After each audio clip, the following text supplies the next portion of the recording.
أهلا وسهلا متابعاتي متابعات قناة يوميات بتبنية. اليوم حبيت أسلم عليكم، تعرفوني أكيد يعني، ما أعتقد نسيتوني.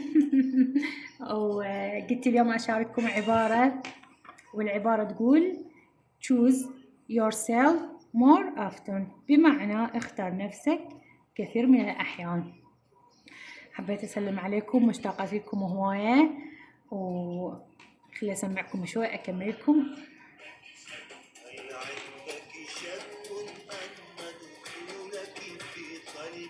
هاي لكم متابعيني.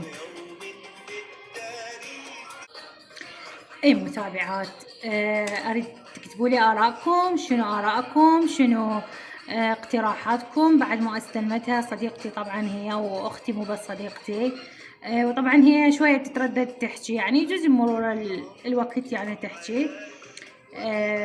واحكوا لي شنو بعد حبيتوا الاشياء، التغييرات اللي صارت في قناتها، ولو هي ظلت نفس الروتين يعني. واني ناوية يعني همين اشارككم منتجات على البشرة، بس اخليها هي تقدمها لان وقتي يعني وظروفي ما سمحت لي اكمل بالقناة. اي بنات، وكلش يعني اني مشتاقة لرسائلكم الحلوة اكيد بدون اي مجاملة صراحة. هاي يعني، وانتو شفتوا ردودي على التعليقات مالتكم.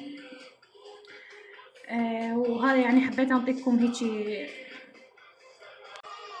الأهم من هذا كله بنات إنه أنا يعني قلت لكم كل ما أكو وقت مناسب أحب يعني أجي أسلم عليكم من خلال القناة، وبالدليل هسه هذا اليوم الفيديو الموجود، وذكرتكم بالقصاصات العبارات الإنجليزية. تدرون من أول ما يعني القناة انفتحت أشارككم، فكلش حلوة يعني، همنا تقوي لغتنا بالإنجليزي، وهمنا أفكار حلوة يعني، أجواء بسيطة ومفيدة. واكيد يعني استاذ كاظم الساهر هو محبوب الجماهير، من ما تتابعونه فهو مرغوب يعني، مو لأن عراقي وهيجي لا، بس يعني هو غني عن التعريف، وانتو راقين اكيد وتحبون الاشياء الراقية. بالنسبة نرجع لموضوع يعني القناة وافكارها. هي القناة يعني هو كان اسمها لقب على لقب العائلة كانت تلقبني، ويجوز احتمال يتغير اسمها بمرور الوقت، ما اعرف يعني، واحتمال الصورة. اي، ويعني تعرفون هي مرات الظروف هم يعني تحكم على الانسان شلون تصير ظروفه ومشاريعه وهيجي. بس الاهم من كل هذا ان شاء الله القناة تستمر بوجودكم، وجود تفاعلكم وتعليقاتكم الحلوة بدون مجاملة. يعني ما احب المجاملة، لان المجاملة يعني بكل الاحوال هي مدة قصيرة وتروح، بس الصدق هو يبقى يعني الشيء المستمر، يعني الحياة اللي نعيشها. يعني ايش قد ما الانسان يجامل الا ما.